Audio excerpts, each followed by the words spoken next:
Hello, everyone. I think we are live now. Thank you for all of you for joining us.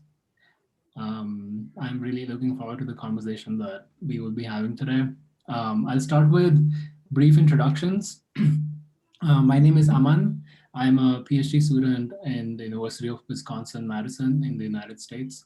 And on the panel, we have Hadif Nisar, who is an activist, a journalist, a University of Hyderabad alumni, where he was part of student politics and the president of Jammu and Kashmir Students Association.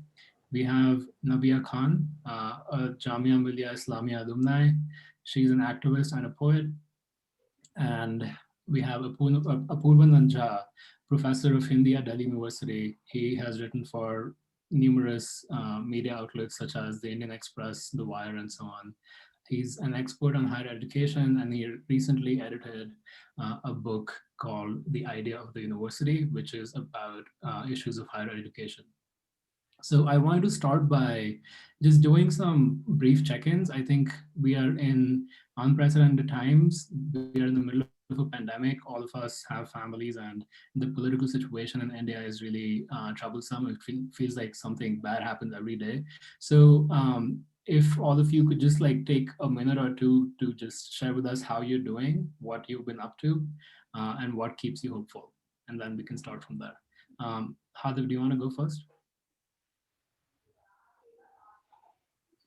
You're muted if you're speaking. Yeah, yeah. Am I audible now? Yeah. Yeah. Hi, good evening, everyone. So,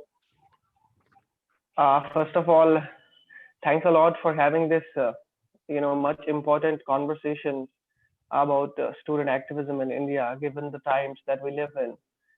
So, I think past few months have been really difficult if we look at like what has COVID pandemic done to student activism. I mean, it came at a really bad time. Like we wish COVID had come a little later. So, like a lot of movements had gained momentum when the COVID arrived, and we had to basically kind of shut a lot of things and try to move on online and do certain events. So I think, yeah, really difficult times, but we are coping up with the latest technologies and moving towards, digital technologies to have these gatherings and organize protests, seminars, and webinars that we call them now. So good to be here alongside Nabiya and Professor Apoorvanand sir, and of course the audiences. So I'm glad to be here. Would love to hear from other people. Thank you.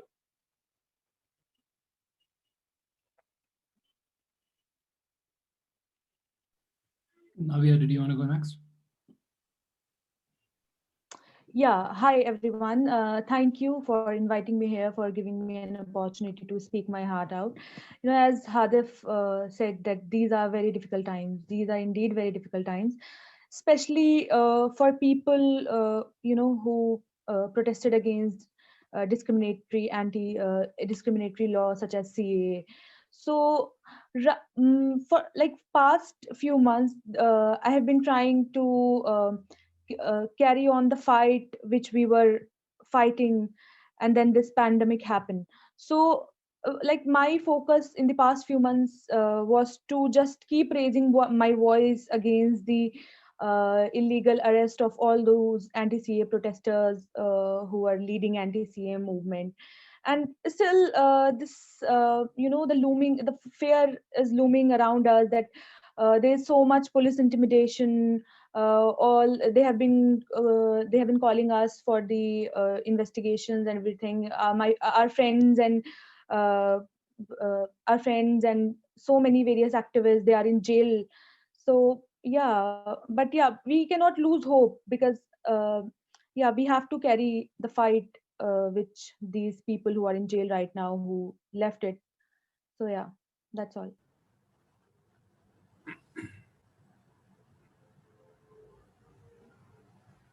Apoorvanand?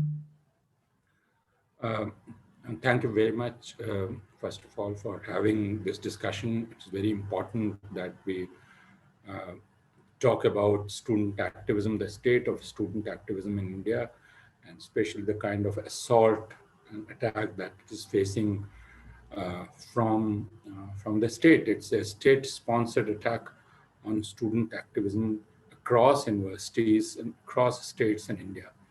And one stormtrooper group, I would say, called Akhil Bharatiya Vidyarthi Parishad, ABVP, is acting as the arm of the state. Or we can even reverse it and call state as the arm of ABVP. Uh, as Nabiya said, that these are very difficult times for various reasons. First, the pandemic and the misery that it has caused to lakhs and lakhs of people in India across states. And now we are going through a vaccination drive. It's actually a trial 3 stage. And so without even getting the full data of the trial 3 stage, mass vaccination drive has started. So we are living in times in which state is lying, state is concealing, and state is attacking. Uh, Only yesterday, newspapers carried the report of the court proceedings in which the judge said that uh, the leaks that media is reporting, the leaks from police about Umar Khalid and other activists who are in jail, student activists, and mostly scholars. 23 of them are in jail. 21 are below 30, most of them research scholars and students, and most of them Muslims. So we need to understand the situation we are in. It's very difficult, especially for students, those students who are activists. And if they happen to be Muslims, then it's an impossible situation for them. Thank you so much for sharing your thoughts and just a general overview of what we will be talking about. I wanted to quickly invite Shruti, who's part of the organizers, to briefly tell the audience about INSAF. Yeah. Thank you very much, Aman. Very warm welcome to everybody, and especially to our distinguished speakers. Thank you so much for joining us. Um, my name is Shruti Bala. I am an academic based at the University of Amsterdam, and I speak to you today as a member of INSAF India, which stands for International Solidarity Network for Academic Freedom in India. We are a diverse group of people based in different parts of the world, all of us connected to India and concerned with what is happening in India in different ways. Some of us are academics, some of us are professionals in various fields. We all share a deep concern about the assaults on academic freedom in India and the attacks and repressions faced by scholars, in particular, as Apoorvanand pointed out, on scholars and civic activists from minority backgrounds. We consider it, therefore, our obligation to raise our voices, to direct international attention to what is happening in India in terms of the infringements on academic freedom, but also to draw attention to the growing dissemination of anti-intellectual, regressive political thought in the name of Indian culture and history at educational institutions around the world. And we believe that academic freedom is linked to social justice and that knowledge production is bound to the fostering of our social selves. So this webinar series, this is the first in our monthly webinar series we are planning throughout 2021. And we plan to host this every last Saturday of the month. The webinar series is part of our campaign for the release of jailed academics and civic activists, scholars and artists who have been imprisoned for speaking truth to power and for choosing the side of the most marginalized and oppressed in our societies. I'd like to also thank the number of international institutions and associations who have supported us publicly in hosting this webinar series. Scholars at Risk, the British Association for South Asian Studies, the Forum on Education in Asia at University College London, the Amsterdam School for Cultural Analysis, the Southern Illinois University Honors Program. Thanks to all these institutions for their support of this initiative. Thank you, Aman. Thank you very much. Okay, so I think it would be useful to speak about a common thread that connects all of you and your activism, which is the anti-CAA protests. So we can maybe spend around the next 15 minutes talking about that. And for the audience, since we have a mixed audience who know to various degrees about CAA, anti-CAA, I'll give a very brief introduction. On December 12th, 2019, Modi's BJP rammed the Citizenship Amendment Act through the parliament, which offers an accelerated path to citizenship to migrants who are not Muslim. On university campuses across India, there were unprecedented protests. These protests were often led by Muslim women. These were peaceful protests against the blatantly discriminatory anti-Muslim act. These protests were met with brutal state violence on campuses, outside campuses, and it eventually culminated in an anti-Muslim pogrom where 53 lives were lost in Delhi in February 2020. So if all of you could share your personal experience of being part of these protests in different capacities, or also the broader significance of these protests. And as far as the repression is concerned, the state repression that followed once the pandemic began, let's put that in the second half of the discussion. In the next, we'll have 15 more minutes to talk about that. So let's spend some time talking about why these were significant and what was your experience, what was the experience of your colleagues. Nabiya, did you want to start?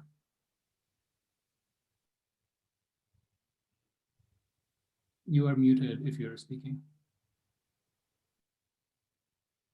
Yeah, I would like someone else to start.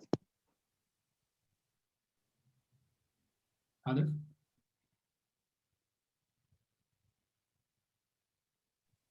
Yeah, I'm just saying that I would like someone else to start if someone else can go ahead with their thoughts first. Yeah, definitely.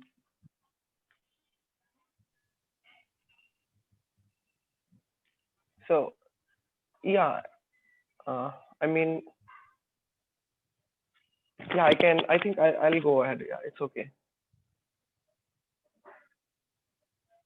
So, see, what happened was like across India, the basically the protests against the CAA, I mean the anti-CAA protests, actually they started off kicked off from the universities of India. Like that's how it went on to the streets later.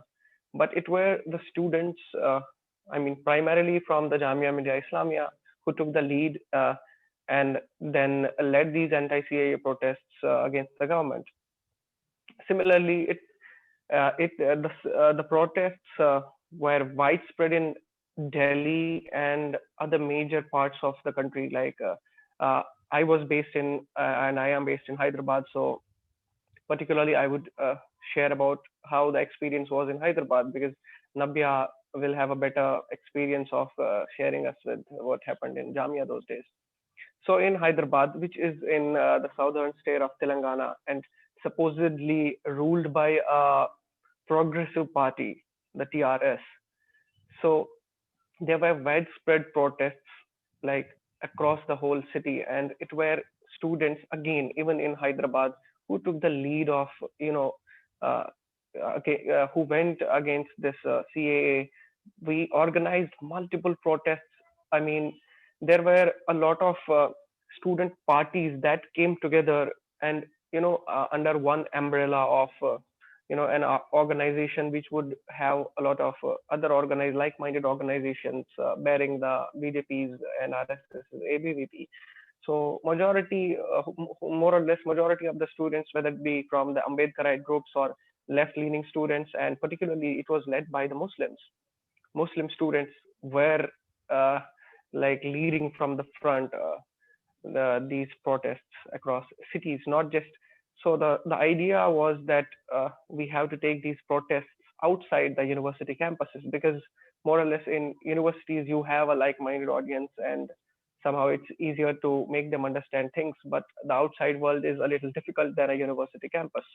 So the idea was to take this and educate people on what this CAA is and how problematic the entire process is, and what are the ill intentions of the right wing BJP behind this law.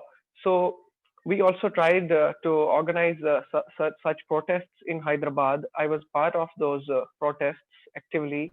So in University of Hyderabad, what we did was we formed a joint action committee. We called it the HCU coordination committee. So HCU is like Hyderabad Central University. So it was a combination of around 13 parties, student groups, several groups on campus, who joined their hands together and uh, tried to educate and agitate meanwhile against the CAA.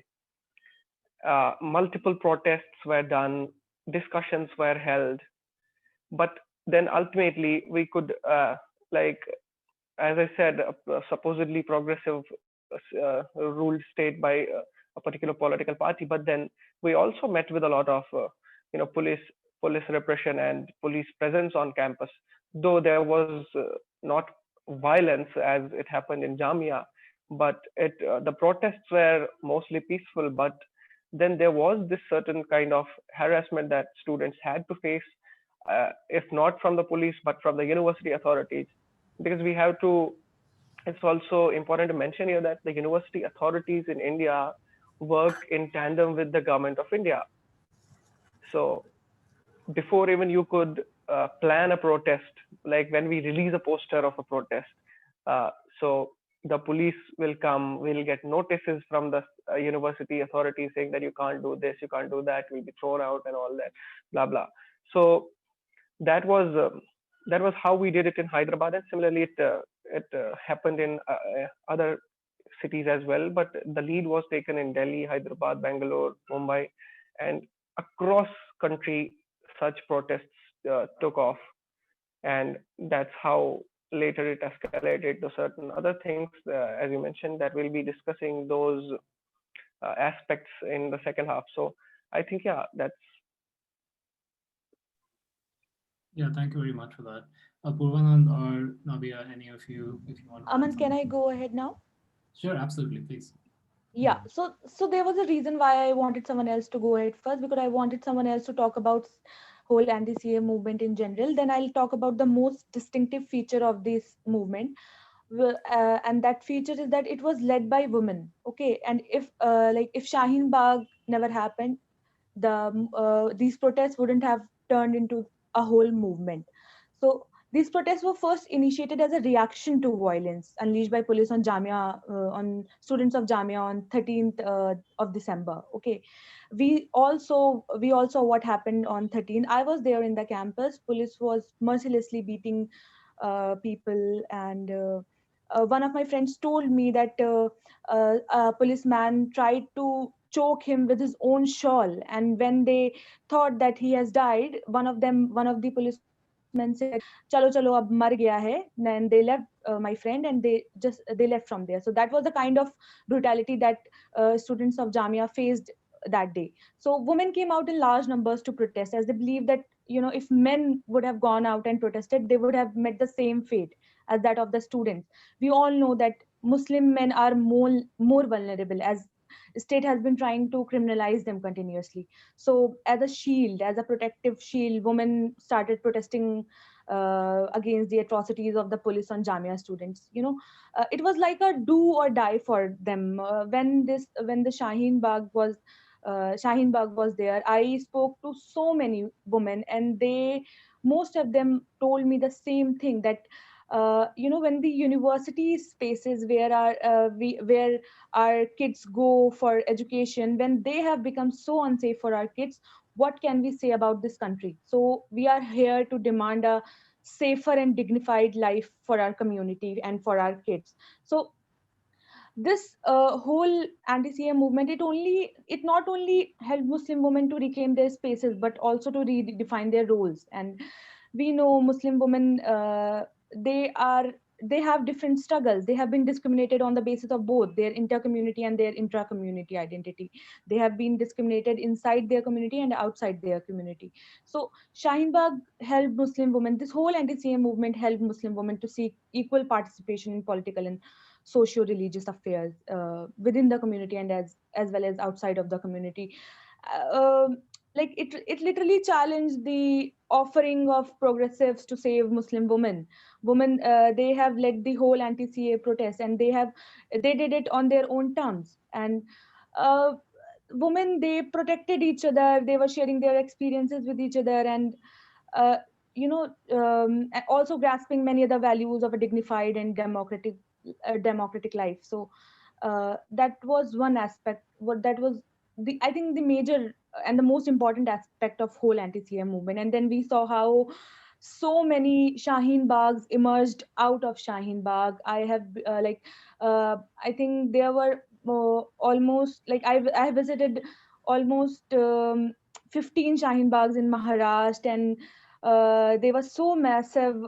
At least like 5,000, 10,000 people were there day and night protesting.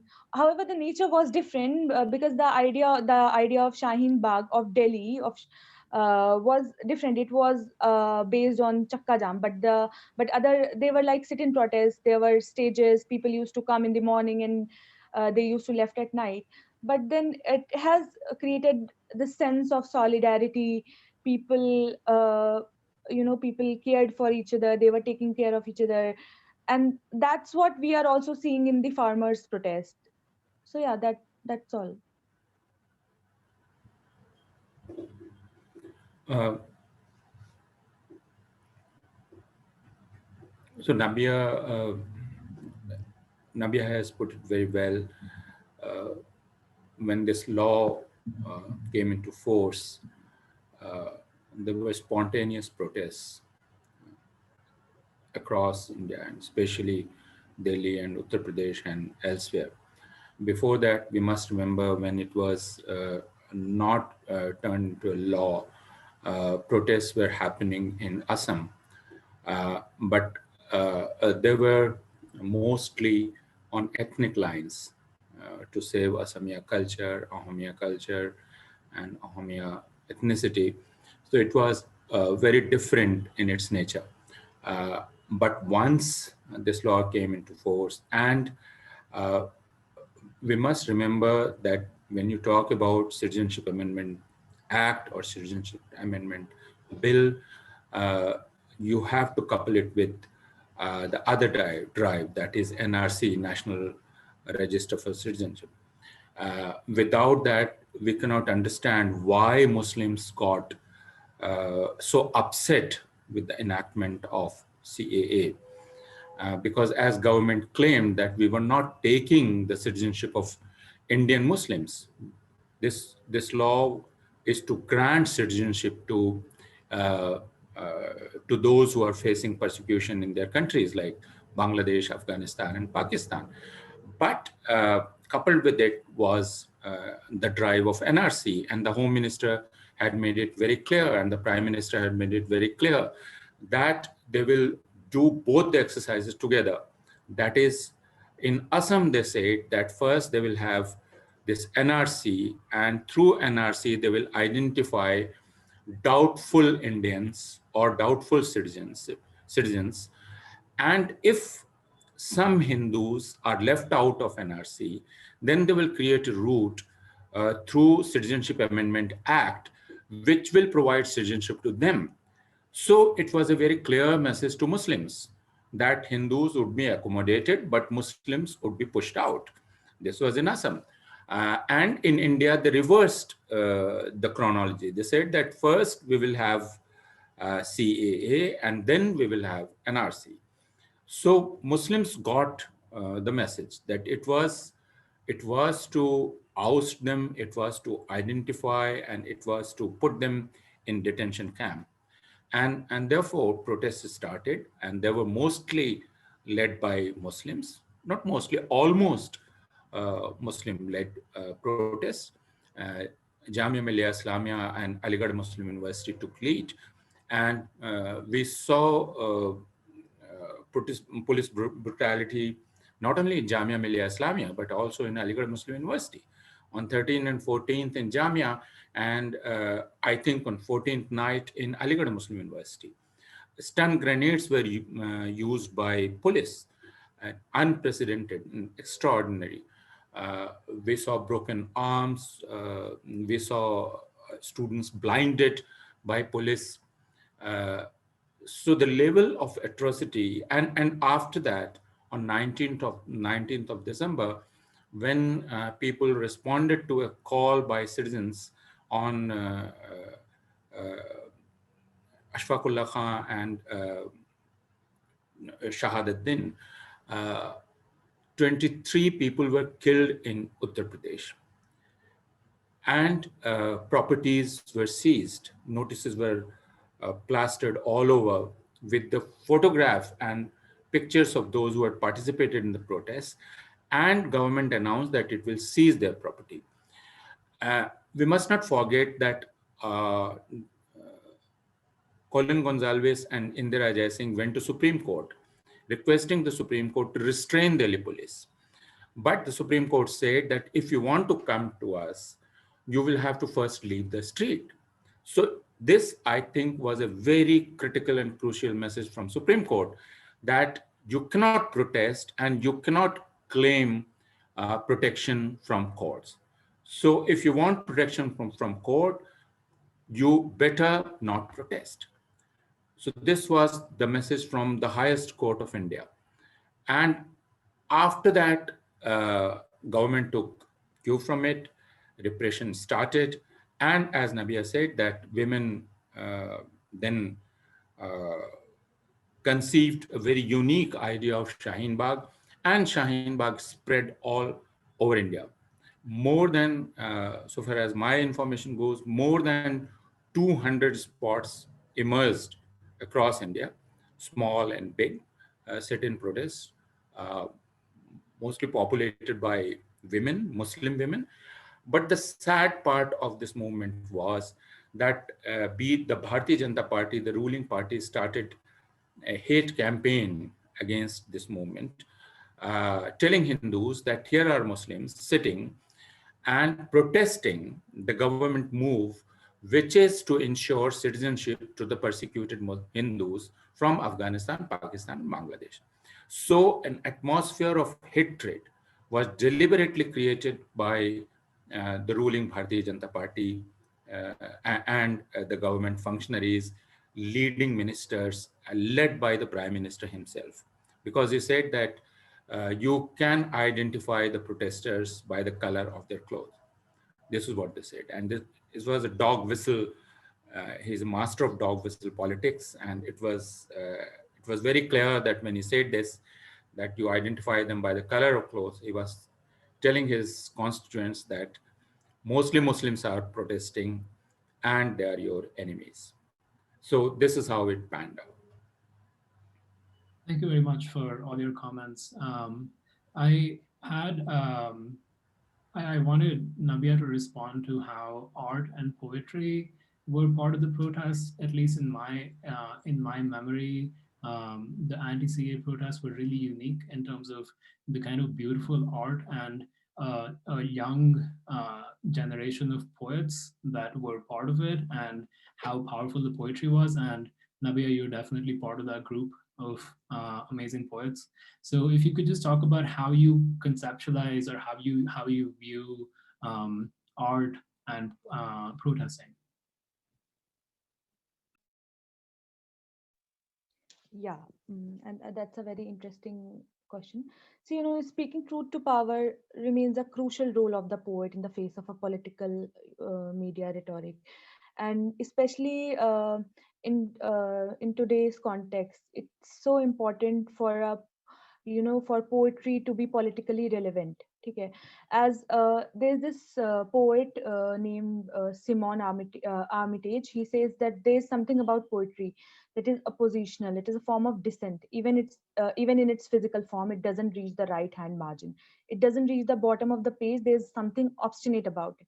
So the poetry that emerged in the times of anti-CA movement didn't need any state patronage, and it emerged spontaneously without any agenda or background. It came from lived experiences of people.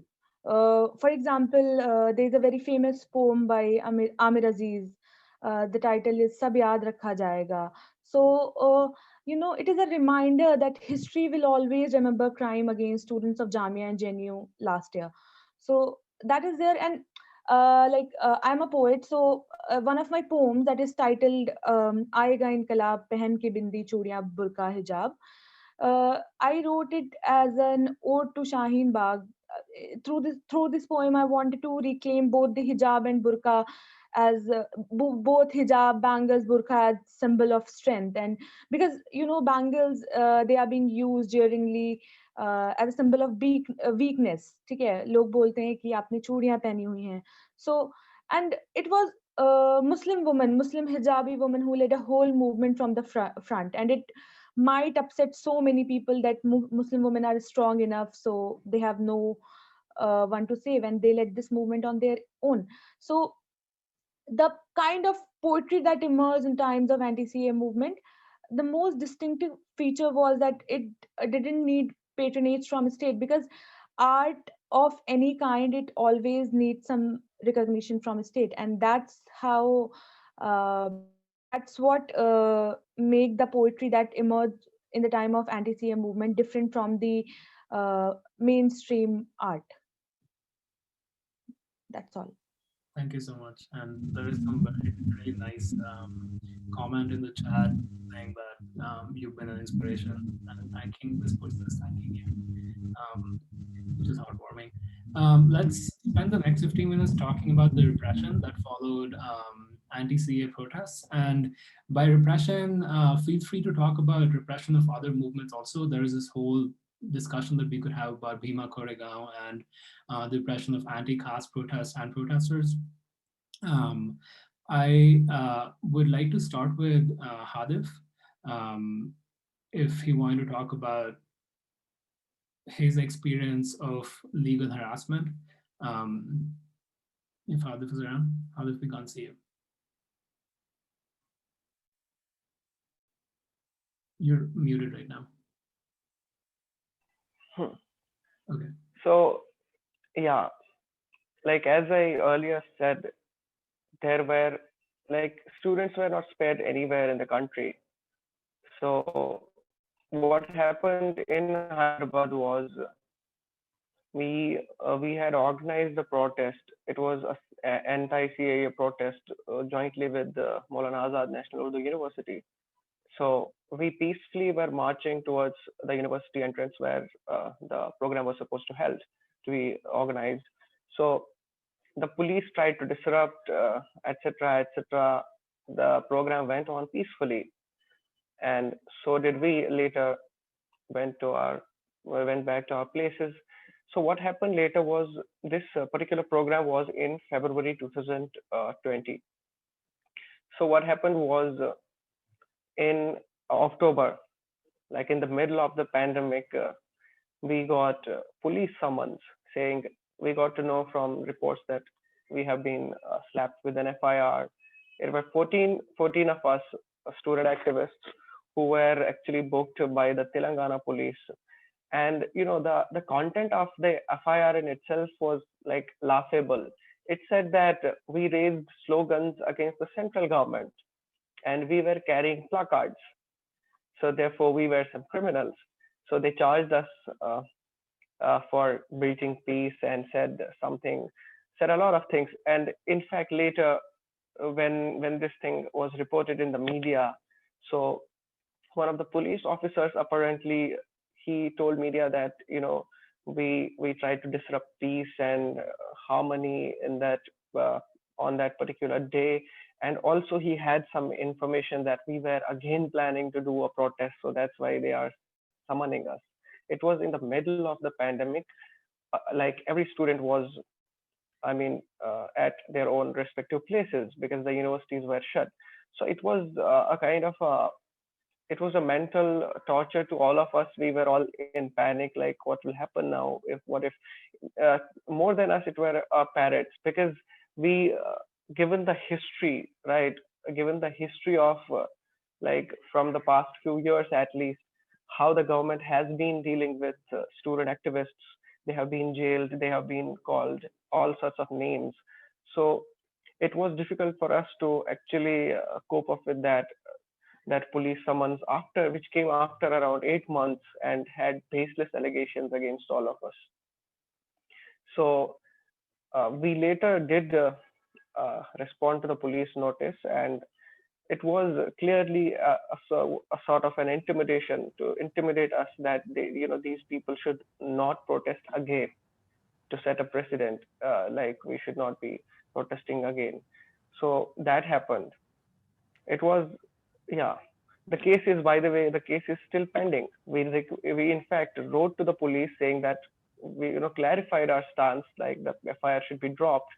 Political parties also joined in, but then the police has not yet withdrawn the FIR, and probably they'll use it whenever they want.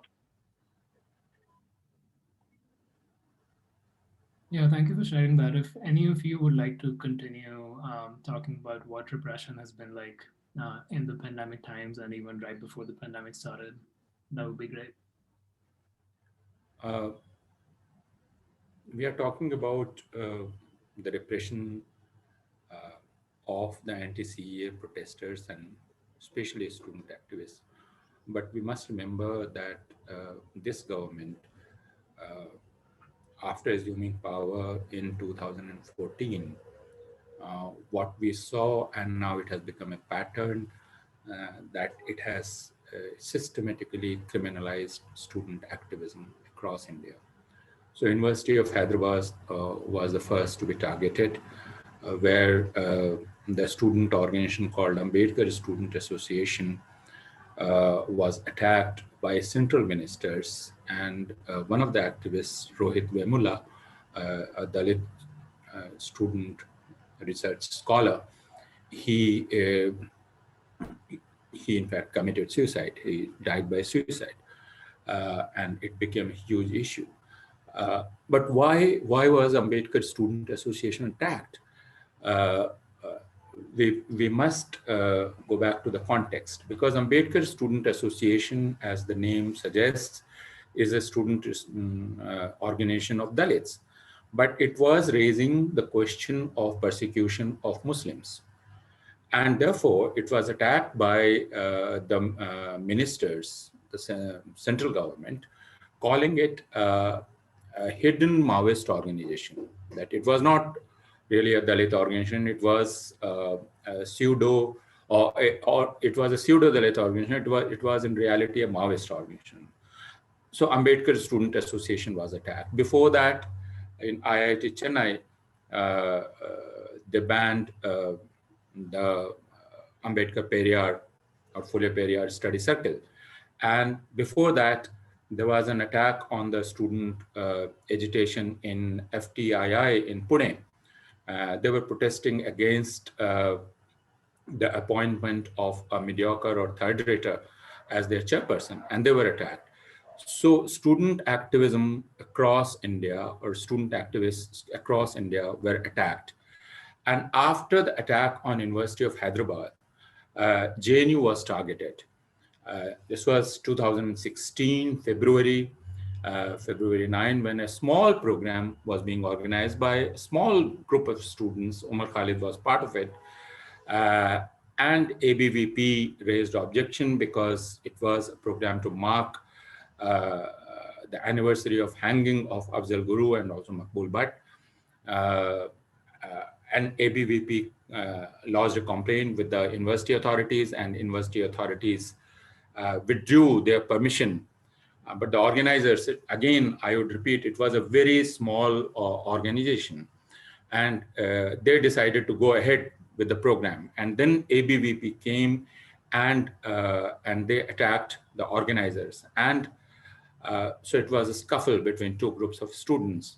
And then JNU Student Association President Kanhaiya came and intervened, etc. But after that, a vilification campaign against student activists started, in which Indian mainstream media, television media, participated in a big way. And Omar Khalid was portrayed as a terrorist.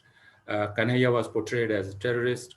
Anirban, Ramanaga, and all others, Shella Rasid, all of them were portrayed as terrorists. The then Home Minister, Rajnath Singh, even went to the extent of claiming that Omar Khalid and others had links with terrorists sitting in Pakistan.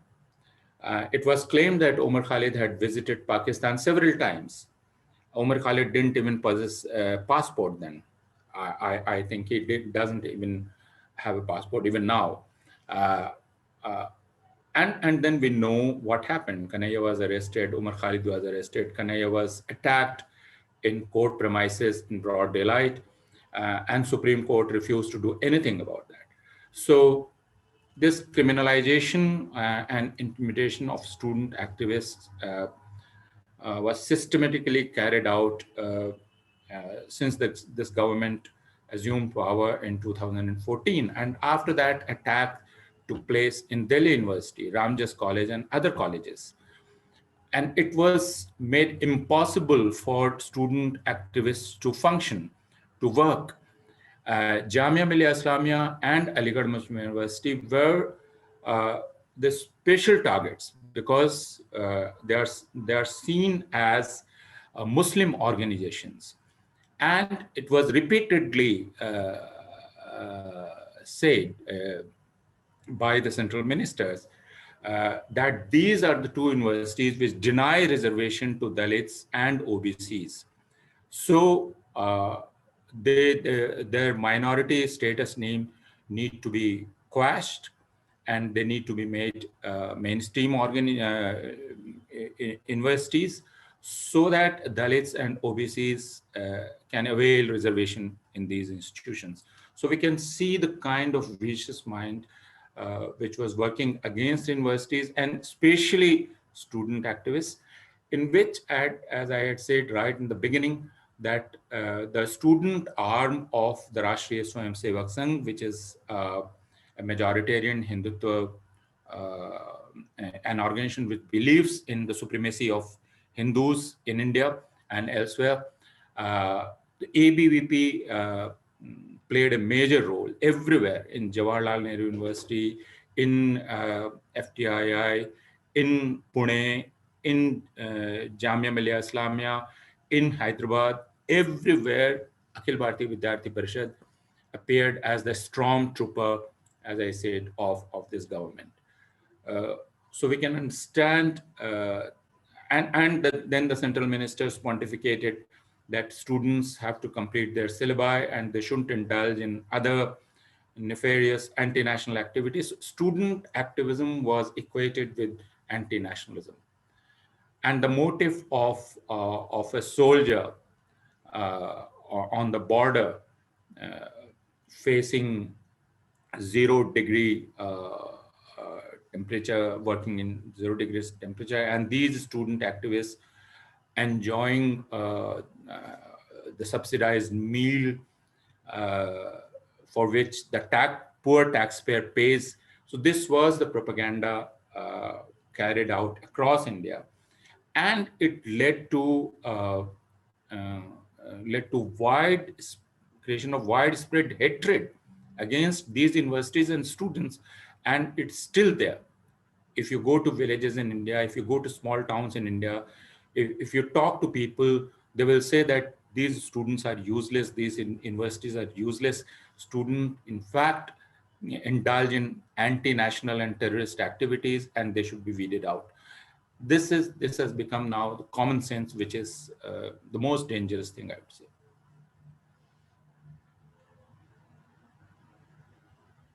Nabiya, did you have any comments before we moved on? Actually, as Apoorvanand was talking about the major challenges that student activists face in these times. With the right-wing party in power, which is unapologetically authoritarian, there are two major challenges in student activism, I believe. The first is criminalization of student activists. Before anti-CAA protest, before this movement started, we were doing so many things. We were doing community building programs, but now, and they were put on halt when anti-CAA movement started. But now we have been criminalized to so much extent that even creating a small WhatsApp group to discuss and to organize things. These groups are seen as you know conspiracy chambers. So the first is criminalization of student activists, and the moment it becomes political, it's fine unless you're demanding for better facilities, fees cut, flexible hostel rules, or anything which require you to speak against university administration and not the government. However, the moment students speak out uh, against the discriminatory policies of the government or organize a demonstration even inside the campus, they face criminalization by the media as well as the state. And spaces are being shut systematically, voices are being stifled. There's both implicit and clear messaging from the government that you know um, their grand narrative cannot be questioned. And as I don't remember who mentioned that the university administration is also a friend of today's fascist government. Recently, Jamia Islamia organized a seminar on discipline in universities that was focused on how student activism is unproductive. This creates the problem of over policing in university. Last year, we saw Delhi police broke inside two central universities, Jamia and AMU, and tear gas students because they were protesting against a discriminatory law passed by the government. So there's a growing disdain for dissent, which is being institutionalized through over policing in cahoots with these vicious media campaigns. And student activists are on the receiving end as they are being labeled as conspirators and national enemies by the media and later arrested by the police. Yeah, thank you for those comments. And I wanted to move to student activism, student activism in Kashmir. Before that, if one of you could, like, I've been often surprised by how people don't know about UAPA and the way it has been misused.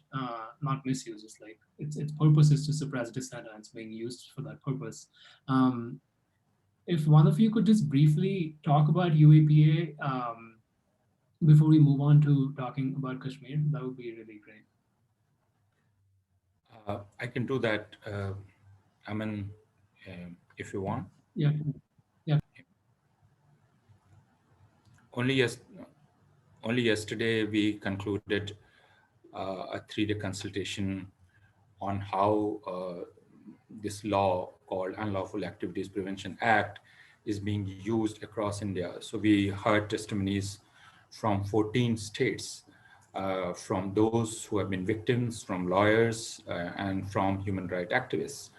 And these were horror stories because you have people languishing in jail for 14 years, 15 years, 8 years, 3 years, who have been charged under UAPA because the unique feature of UAPA, and I won't go into the details, but you must understand the draconian nature of this law is that even your intent is criminalized. So the state reads your mind and says that it feels that you can commit this crime, and for this intent, you would be charged under UAPA and put in jail. And then what would happen and what has happened, and it would happen especially to students and scholars and teachers, and it has happened with Professor Hani Babu, Professor Sham, son-in-law of Varvara Rao, who teaches at University of Hyderabad, Sham and Anand Tumde and others, that if you possess a book which is seen as as part of Maoist literature, or a jihadi literature, or even if you have an Urdu book, then police can claim that it has found propaganda material, and it has tendencies to create terrorism in the country. And the judge would go by what the police is telling the judge, and you are bound to remain in jail. The unique feature of UAPA is that bail is impossible. So you won't get bail. Uh, in the earlier laws or earlier avatars of like Pota or Tada, you could get bail. And you had other provisions which could save you. But UAPA is so draconian, and with the recent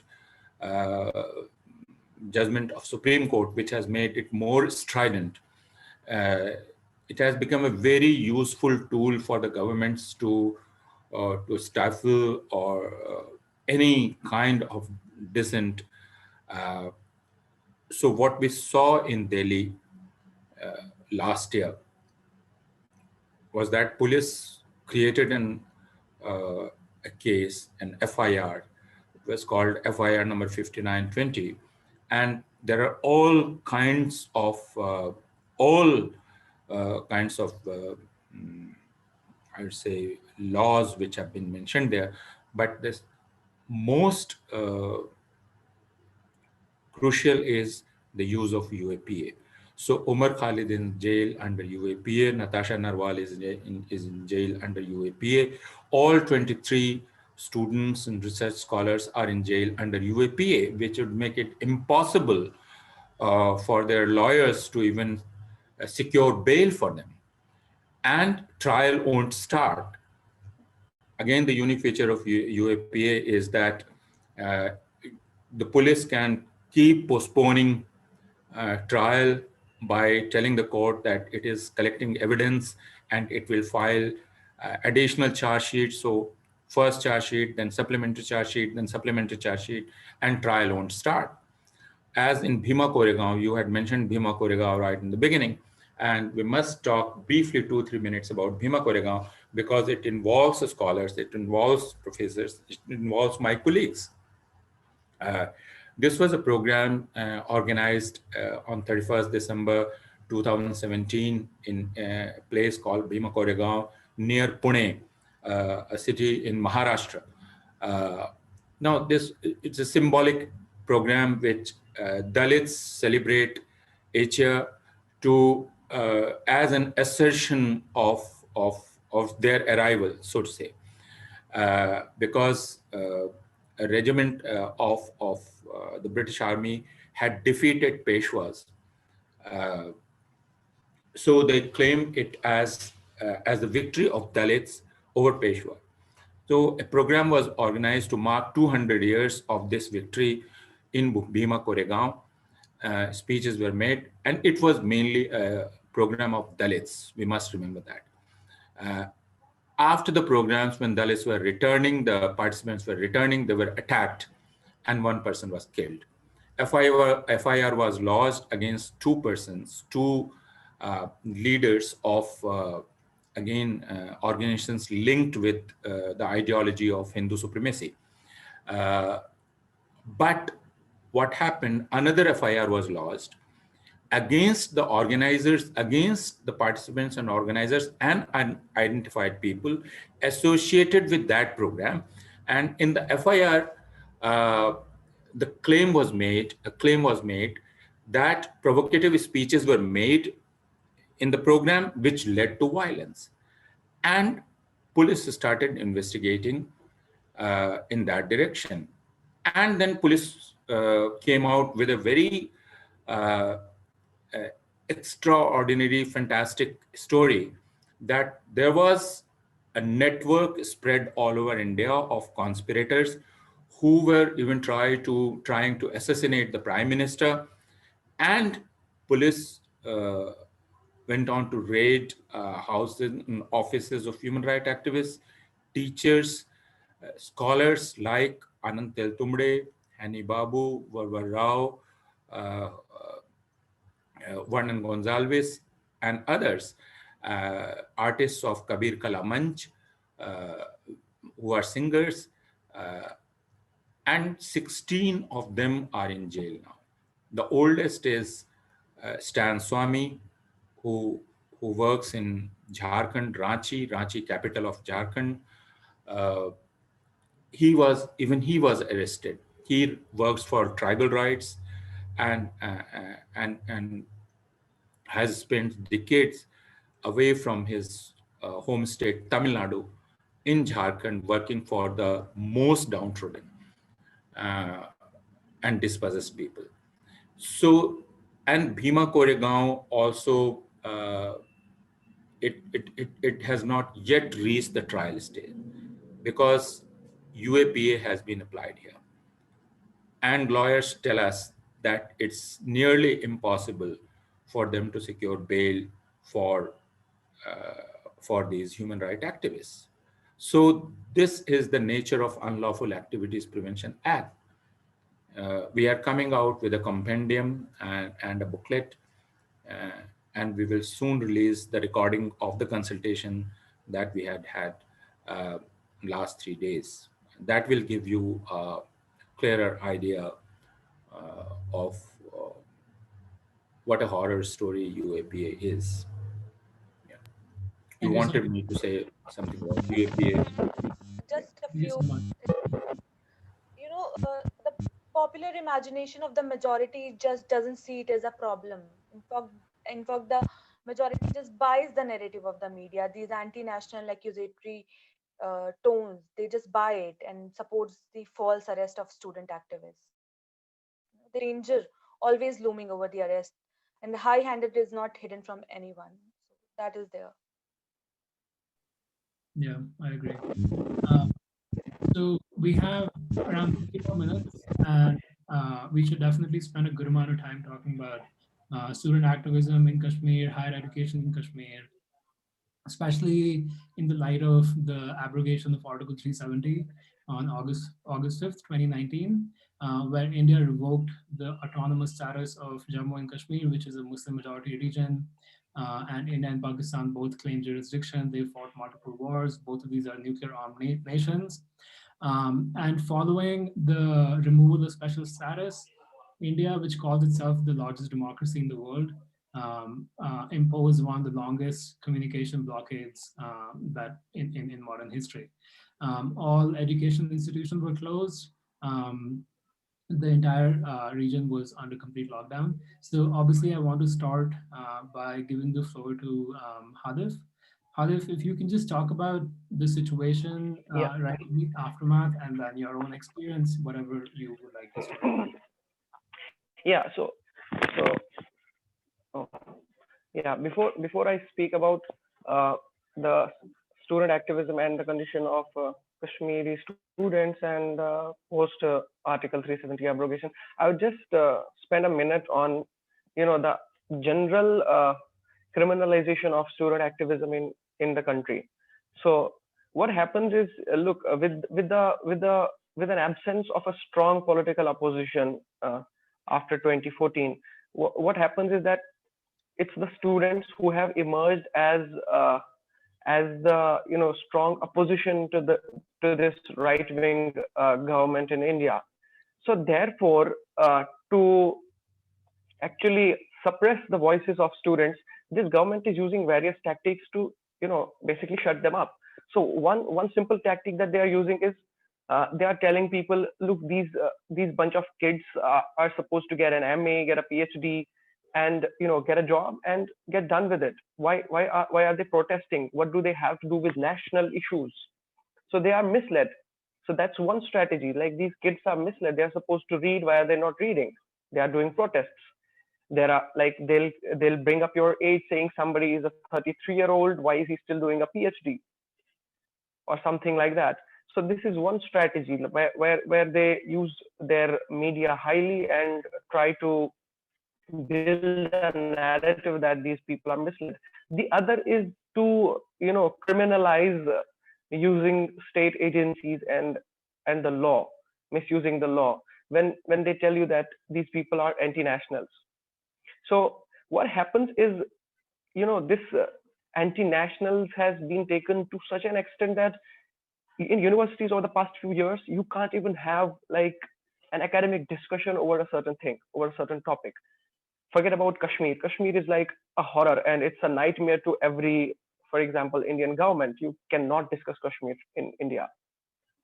So I'll just share one incident. What happened last year in the University of Hyderabad was a group of students have organized a film screening on it's a documentary called Ram Ke Naam by filmmaker Anand Patwardhan. It talks about the Babri demolition and the the whole you know that drive.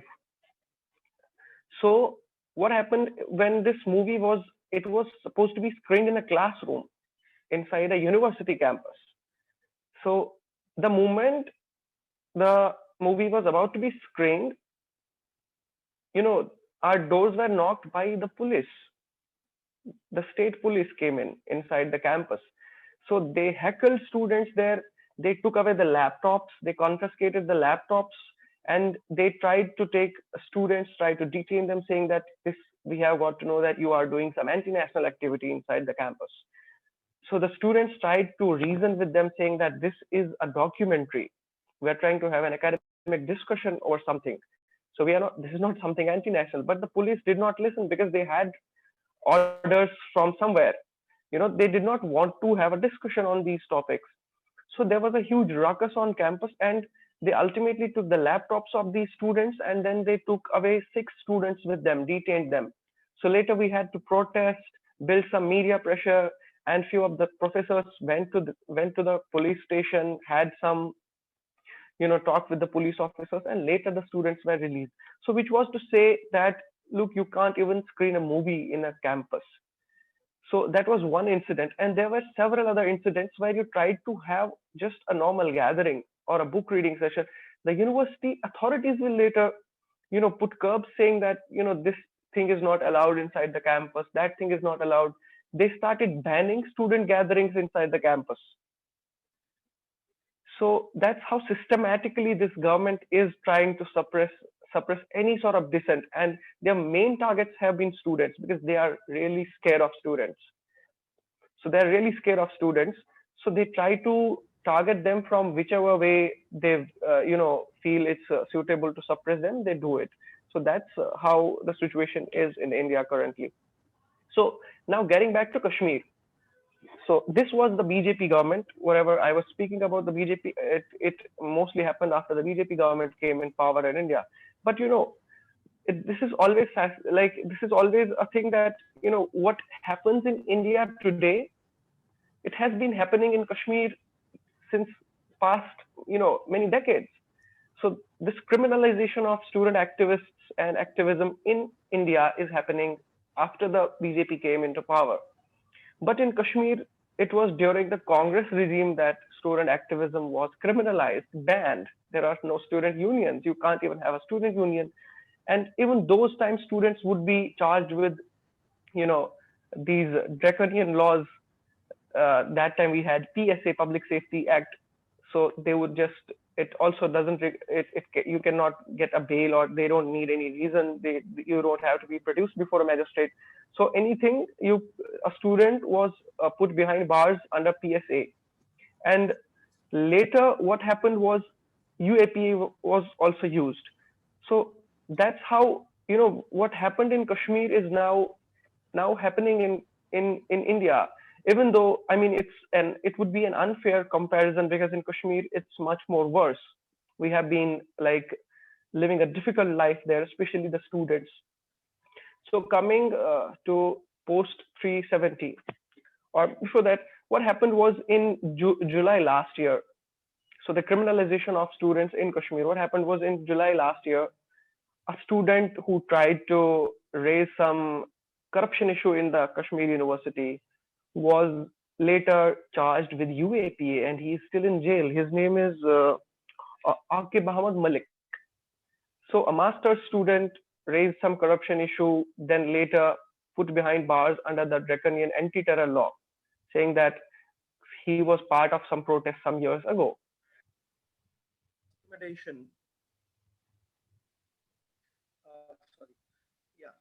So after 370, after the abrogation of 370, what happened was Kashmir was put under complete siege. We had no contact whatsoever with families because we were outside. So what happened in Kashmir was, since there is no student activism is allowed, it's like completely criminalized. So there, what the students outside Kashmir, Kashmiri students, held demonstrations, tried to protest the move. But what happened was, even before we could protest outside Kashmir, for example, the Kashmiri students or even other student groups with us, on the day of 5 August, when this article was abrogated, what happened was we planned a protest against the move in University of Hyderabad. And what followed was a huge police presence on campus. Like, it was not required. Like, you cannot imagine, like, even as a Kashmiri who has who was raised up like seeing soldiers everywhere, I was also shocked to see the like kind of police presence on campus on that day. Huge police personnel, like so many officers, as if nothing important was happening in the city. They were just trying to see if we are protesting and they will stop us. So we were having a group of Kashmiri students. We were having a conversation among ourselves because the phone and internet system was snapped a day ago. So we were having a conversation among ourselves, asking each other like, we'll be there for each other if you need any help, something like that. So what happened was, suddenly a police officer just tapped on my back and he said, "You cannot, speak here." We said, "This is a university space and we are just talking to each other." He said, "If you don't disperse, we'll arrest you." Section 144 was imposed in the university, and it remained imposed for like weeks. Whenever we tried to even have a discussion, we tried to have a gathering, we would find huge police presence on campus. It was like not a good sight for a student to see such police presence on campus. Later, a few days back, an academic discussion which had professors as panelists was organized, and an official permission was taken from a dean, and an auditorium was booked for it. So as soon as students were supposed to enter into the auditorium, and as soon as the program on 370, the historical perspective of 370 was about to begin, the dean of the school came in and told the organizing students that the permission has been cancelled. So students tried to reason, like, what was the reason that you are cancelling the permission? We are having an academic discussion. So they gave some nonsensical reasons and said, "No, I have upar se order aaya hai, so you can't have this discussion." So what students did in protest was, they said, "Okay, cool, we will have it in open. We'll have it outside. We'll do the program. We'll go ahead with that." So we set up some chairs, some tables, and students sat. Huge number of students had gathered to listen, basically engage in an academic discussion on what actually 370 is. So, and then what followed within minutes was again like a barrage of like police police vans, like 7 8 police vans, few buses which had rapid action force with them, carrying lathis, as if we were some criminals out there having a fight with the police, or kind of we were going to pile stones on them. We tried to reason, but it was a complete harassment from the police to actually not let that program happen.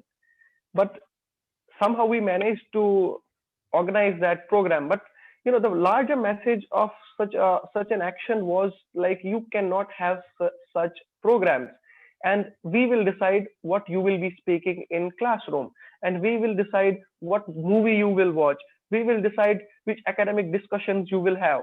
So everything will be decided by the state. So this sort of intimidation happened after Article 370 abrogation. So the other aspect in Kashmir, like how the students have suffered in Kashmir after they have been suffering for long, but particularly after 370 was like, it was around 8 to 9 months complete siege in Kashmir.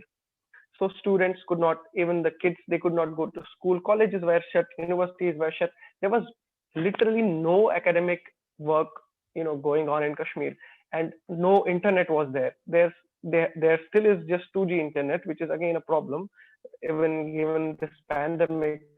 So people are facing difficulties even to access online material or have attend an online class. So these problems are there, and it was 8 months of complete mental torture, if not physical, for all of us, whether we were living outside Kashmir or inside Kashmir. But it was a mental torture. Yeah. Yeah, thank you so much for sharing that, Adif. We have 15 more minutes, and there's this question which is also very connected with something that I was asking, or was going to ask you, Hadif, which is that how do Kashmiri issues and Kashmiri students fit into student politics in India? If you could, we only have 15 minutes. If you could answer that in a couple of minutes, I'm sorry about the time, but we're running out. Yeah, it's okay. So yeah, it's for a Kashmiri, it's difficult. One getting into student politics in Indian universities is like you have to really make your space to get into that politics, and then again, even student groups there could are a little wary of Kashmiri students because they think, okay, sometimes these people might land us in trouble just because of the Kashmiri identity. There are so many layers. When you are a Kashmiri, on top of that, then you are a Muslim, which adds to the fare. So it is difficult as a Kashmiri to be in the mainstream Indian student politics, but at the same time, it's important for Kashmiris to be active in student politics elsewhere in India, so that we can share our own experiences and we can, share our own narratives and issues that cater to that are, that we suffer in Kashmir. So it's important on that side. And the other difficult thing is that you have to really convince your parents and other relatives who always keep telling you, please don't say anything, aap dur raho. My parents always tell me, please you stay away from this because you are a Kashmiri, they will jail you, they will label you as a terrorist because it's easy for them, and then no one will come in support of you or no one will be there to bail you out, so please take care of yourself. So this is one struggle that we have to deal with first within ourselves, and then we have to navigate within these other spaces and find a voice for ourselves and try and raise the Kashmir issue even in larger platforms. Thank you so much.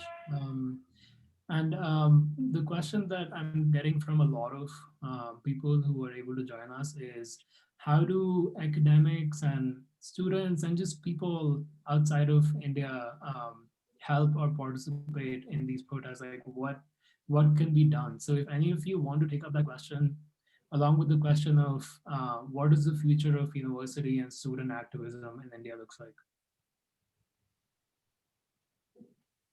Can I just say something about the first question that you have asked, Aman? Hello, am I audible? Yeah. So, student activists and academics living inside or outside India must come together as a global community and should stay connected. When students from different universities raise their voice for a common cause, when the demonstration that took place in Jamia or AMU or JNU or in Cambridge, it sends a strong message that student activism just doesn't happen in thin air. It can also be very well coordinated act, unaffected by any political gain, as it is done by students. And the way forward to student activism is to transcend university spaces and create mobility that contains people across university. As the saying goes, that injustice anywhere is injustice everywhere. So there needs to be a shift from working for students' rights to working for people's rights, because they both are essentially the same. And oftentimes the establishment would use university spaces as test labs, as we have seen before the anti-CAA movement, before it has started. So if there is no resistance from the students for a government policy that endangers free speech, it sends a message to the public that they are okay with lesser freedom of expression, or they are okay with particular discriminatory law. So another way is to keep their faith in democracy strong and always keep challenging the narratives that they throw around, unite, organize, inclusive of what is right. So until there is resistance in any form, there is hope, because it means people haven't given up, no matter how bad things are. So when this resistance makes people speak, even when the stakes are high, as personal liberty, or at times even one's life, it makes everyone hopeful. So it makes us feel that collective strength, which is very spreadable. There are many victories. For instance, the entire anti-CAA movement was a victory in a sense that it created mobility across gender and class. And not only it is important to celebrate a small victory, it is also essential to use celebration as a form of resistance. For Because I always say that for people like us, even being happy on the face of fascism is a form of resistance. So without hope, there's no fight, and it is inevitable that truth will prevail because it is the truth. That's all. Thank you so much. That was very good. Professor Apoorvanand, did you want to say something? There are some questions about the future with regards to BJP being in power, and also the future of student activism. If you could answer that briefly. Now, I think it must be very clear before you that the objective of university education in India is not on pursuit of knowledge or truth anymore. It's to uh, inculcate an ideology of nationalism, which is actually, or in fact, an ideology of Hindu supremacy in India. So that has been made the main objective of university education. And university leadership, for example, recently I got a notice or which was circulating to mark the martyrdom day of Mohandas Karamchand Gandhi. On so an institution in Delhi University called Gandhi Bhavan is organizing a faculty development program, and the fulcrum of that program, or the center of the program, is a book recently published which depicts Gandhi as a Hindu patriot. So what universities are doing officially, as, as someone said in the discussion before, that they have made curriculum or syllabi or other core scholastic and other activities vehicles to promote the idea of Hindu supremacy. You asked, what can others do? What can people like you who are sitting in university abroad in the United States of America or Netherlands or elsewhere, Europe, everywhere.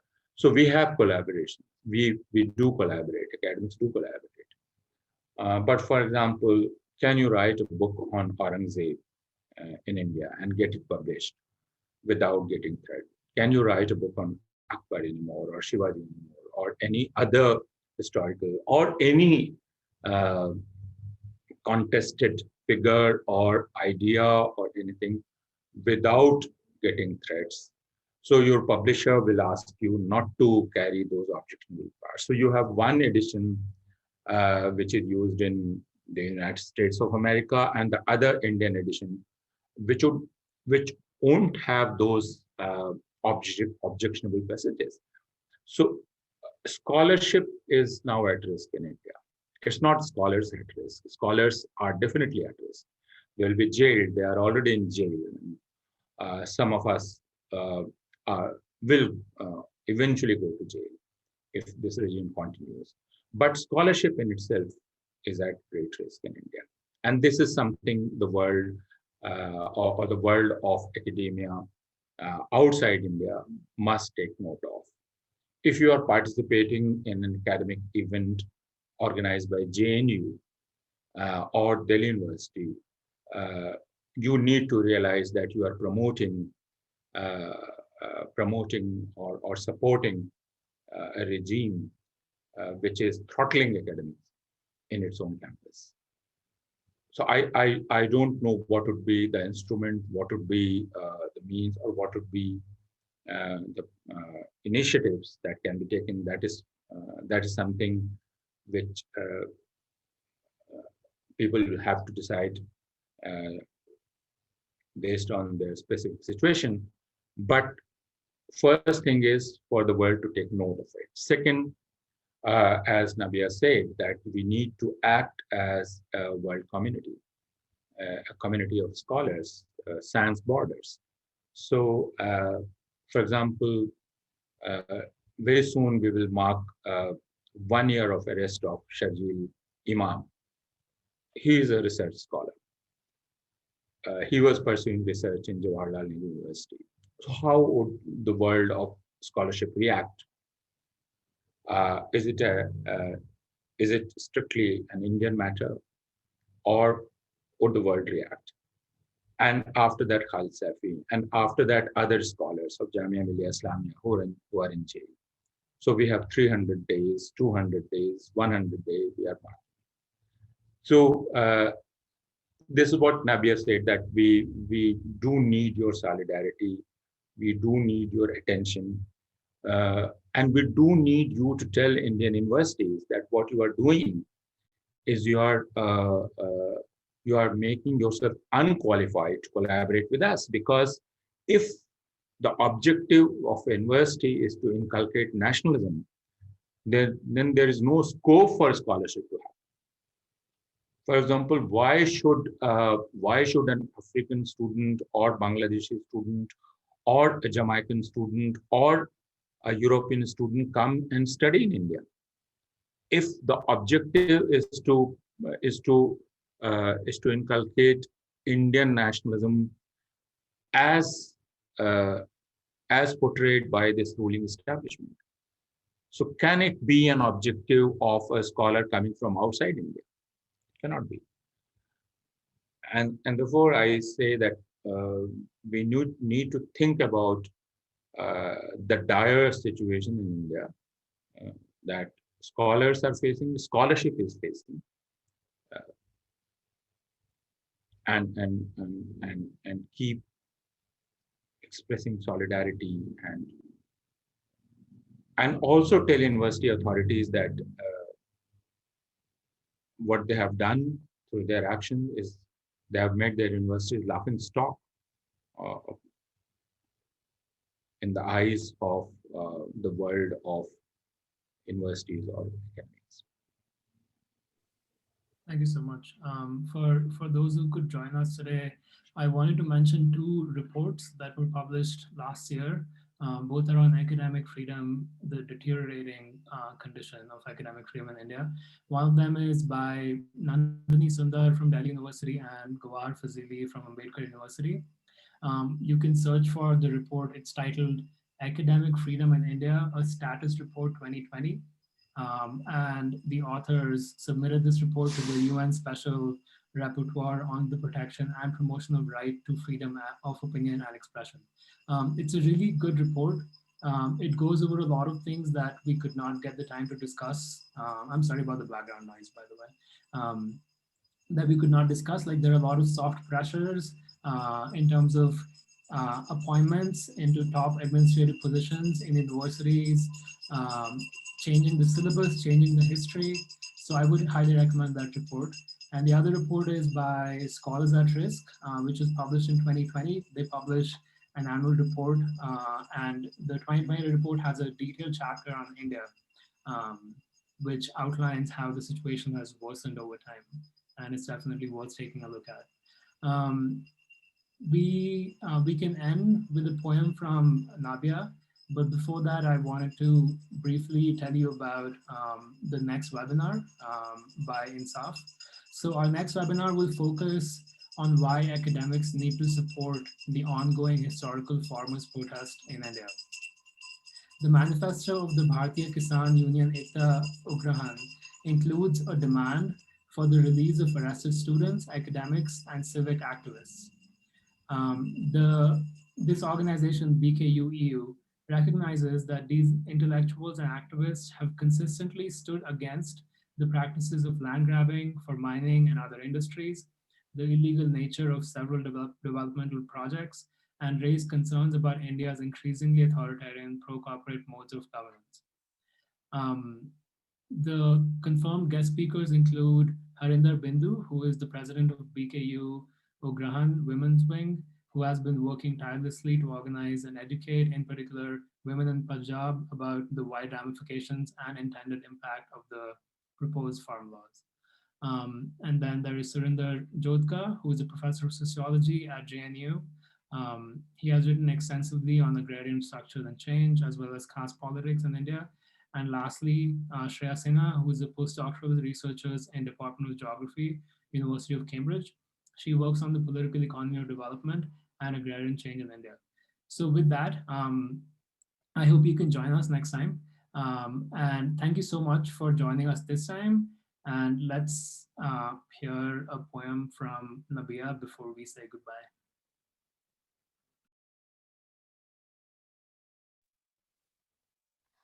So Aman, my poem is in Urdu. So do you want me to recite the translation as well for non-Urdu speakers? Because I have the translation. Okay, that would be lovely because not everyone will. Yeah. So the title of my poem is Aayega Inqalab, Pehen ke Bindi, Churiyan, Burqa, Hijab. I have already explained the context earlier, so I'll just start the poem. It goes like, Sahil ki khamoshi ko cheerta hua, leke ehtijaj ka ek sailab. Aayega inqalab, पहन के बिंदी चूड़ियां बुर्का हिजाब. कभी गौरी की आवाज बनके, कभी गौरी की आवाज बनके, कभी सावित्री के सपनों का आगाज बनके, कभी फातिमा की ढाल बनके, कभी अम्मी का लाल बनके, लेके अपने सीने में जज्बात ये बेबाक, आएगा इनकलाब, पहन के बिंदी चूड़ियां बुर्का हिजाब. कभी शाहीन बाग की शाम बनके, कभी जामिया की दास्तान बनके, कभी अलीगढ़ की आवाम बनके, तो कभी फैज की नज़मों का उन्वान बनके, लेने तुम्हारे जुल्मों सितम का हर एक हिसाब, आएगा इनकलाब, पहन के बिंदी चूड़ियां बुर्का हिजाब. पत्थर दिल शहर में रुखसारे यार बनके, जर्द पत्ते खिल जाएंगे आतिशे चिनार बनके, करेगा बगावत अपने हक का हकदार बनके, बदलेगा जमाना वक्त की रफ्तार बनके, कभी दफली का बनेगा राग, कभी इश्क तो कभी गुलाब, आएगा इनकलाब, पहन के बिंदी चूड़ियां बुर्का हिजाब. This is the last stanza.